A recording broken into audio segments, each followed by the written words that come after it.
你还记得前几年新闻闹很大的虐猫致死案件查查案吗？最近这个案子的判决出炉了，虐猫的凶手必须入监服刑，而这其实是动保法设立以来第一次有人因为虐待动物而被关。今天就让我们一起来聊聊动物保护法吧。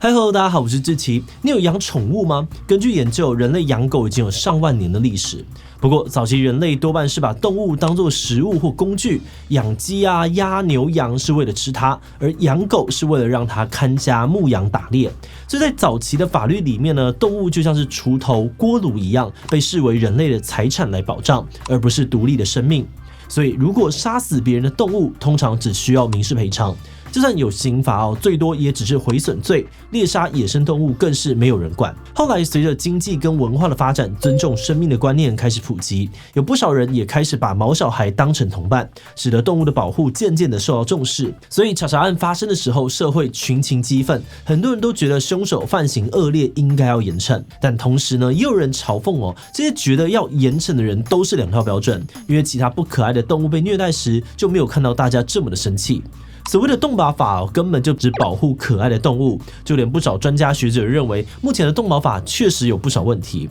所以今天的影片呢，我们就要从查查案开始聊起，快速的看看台湾的动保法规究竟有什么样子的争议，我们有办法修法改革吗？不过在开始今天的讨论之前呢，先让我们进一段工商服务时间。你是行销人员吗？是否曾经想过怎么让自己的品牌在茫茫的广告媒体当中吸引到大众的目光呢？或者有新的产品服务需要把抽象而且复杂的资讯有脉络的解释给消费者呢？或许你可以考虑用动画来解决哦。简讯设计长期为企业制作形象动画，用创意有温度的故事传递核心价值，而且50% 以上观众会因为动画而提升对于品牌的好感度。另外也有专业的解释型动画，透过视觉的转化，一步步让受众了解产品的功能或服务。不管是什么类型的专案，我们的团队呢都会帮你从前期计划到影片制作，帮你规划好一条龙的流程。此外呢，如果你还有像是其他的 logo 动画、频道片头，只要是跟动画设计相关的需求，都欢迎来信洽询哦，价钱都好谈。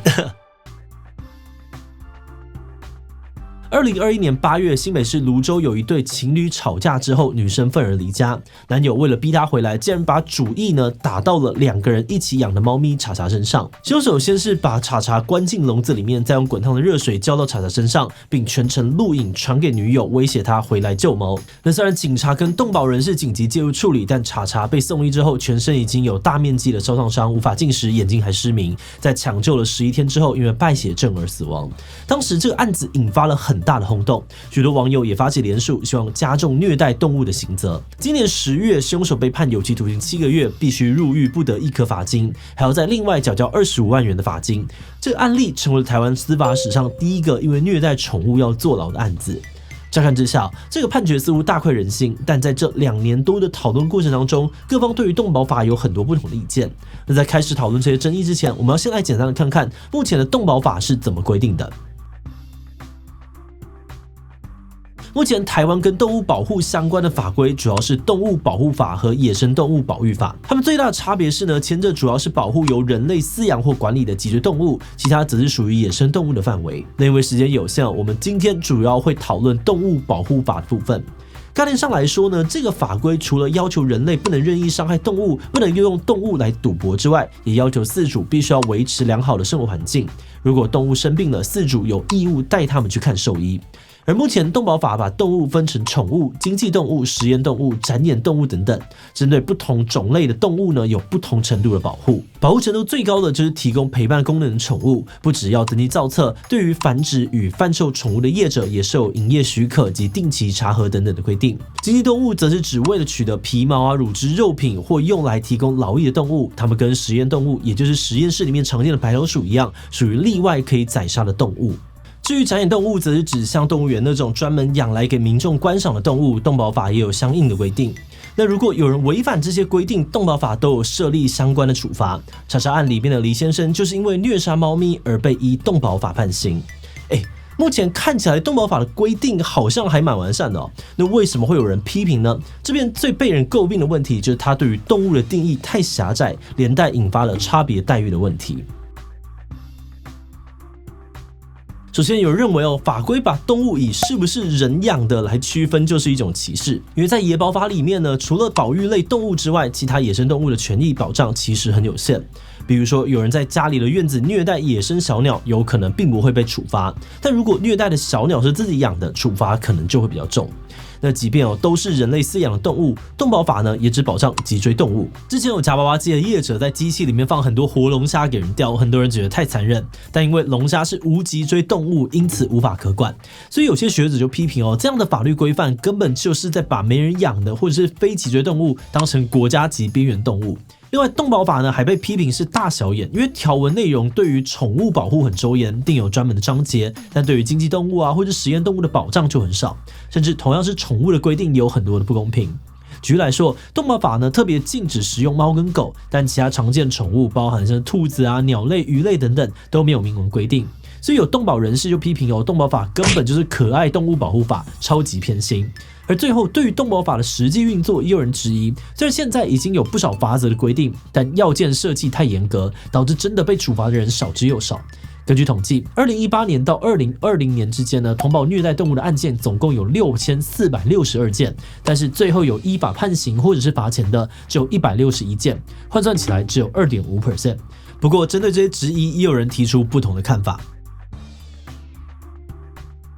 这些人承认动保法确实对于不同的动物有差别待遇，但他们觉得对待动物的态度应该要从人类的需求来出发。既然人类对于宠物、经济动物等等的有不同需求，那差别待遇本来就是理所当然。比如说，猫狗宠物在人们心中的地位是同伴，如果伤害它们，对于饲主的情感会造成很大的伤害，所以要特别保护。相反的，养猪养鸡的目的本来就是为了吃肉，如果要一视同仁规定不能够宰杀，反而没有道理。因此，他们主张只要方式合理，像是采用人道饲养人道宰杀，减少动物的痛苦跟恐惧，不让他们平白受苦，那人类为了利用动物，对动物有差别待遇是合理的。另外，有人觉得，既然动保法强调以尊重动物生命为核心价值，那保护的内容跟方式本来就应该从动物的角度出发。有的动物有痛觉，有的动物没有痛觉，那么要求对所有的动物采取一样的保护程度，反而怪怪的。好的，那说到这里目前两方的论点看起来分歧很大。那如果未来我们要修法改革，到底该怎么办呢？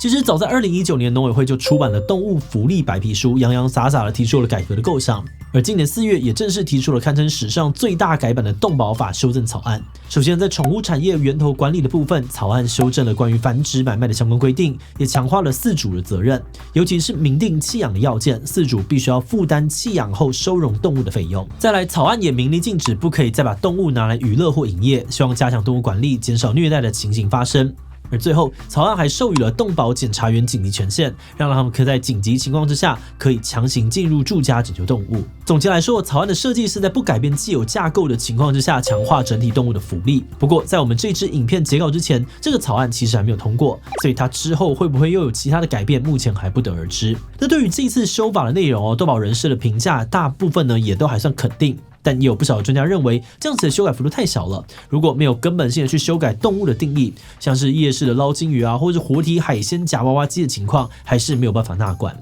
而另外，也有人提醒就算这些修正真的都顺利上路了，后续执行是不是真的能够顺畅的运作，可能也是需要大家持续观察的方向。在研究这一题的时候，我们常常会觉得那些批评差别待遇的论点非常合理，在逻辑上面很难反驳。但从法律的角度来看呢，我们觉得这边也是有真的蛮多很现实而且无法避免的问题。比如说，法律通常都是跟着社会集体认知来移动的。以前动物被当作工具，现在终于被视为生命，这是一个流动的过程。但这个过程它是很缓慢的。理想上，我们都希望保护所有的生命，而不只是自己喜欢的可爱动物。但在实际的层面上面，它真的会遇到许多复杂的议题或阻力，导致法律很难一次到位。比如说，假设我们想要像瑞士澳洲那样子善待鸡、鸭、牛等等经济动物，给他们足够的活动空间，那在台湾这个人口稠密、土地成本极高的地方，可能就会大大的压缩了相关产业的利润。大家愿意为了保护动物，就让蛋、奶跟肉品的价格高涨吗？如果这个答案是否定的，那我们可能就要减少摄取这些肉类，或是干脆吃素。那这个选择呢，恐怕也没有比较容易。或许对于动物的保护应该要到什么程度这个争议在短时间内可能很难有共识。但我们认为呢，两边的人其实都主张应该要让动物减少承受不必要的痛苦。而且即便是猫猫狗狗呢，现在呢也还是有人不把他们的生命当一回事。所以我们觉得以现阶段来说，虽然很难避免差别待遇，可是如果能够在既有的框架当中尽可能往动物友善的方向靠近，或许也算是折中的合理选择了吧。好的，那最后想问大家，你赞成法律对于动物的保护有差别待遇吗？ A 赞成毕竟宠物跟一般动物不同，已经拥有家人一般的地位了。B 不赞成，动物保护的出发点呢，应该是尊重生命，所以要一视同仁。C 理想上希望可以保护所有的动物，但现实要做到还是有点困难啊。其他留言分享你的想法吧。最后，如果你喜欢今天的影片，欢迎分享出去，让更多人一起关注动保法的议题。此外呢，也可以点击这个地方看看游荡犬安乐死和动物园该废吗的相关讨论。那么今天的这一期就到这边告一段落，我们就明晚再见喽。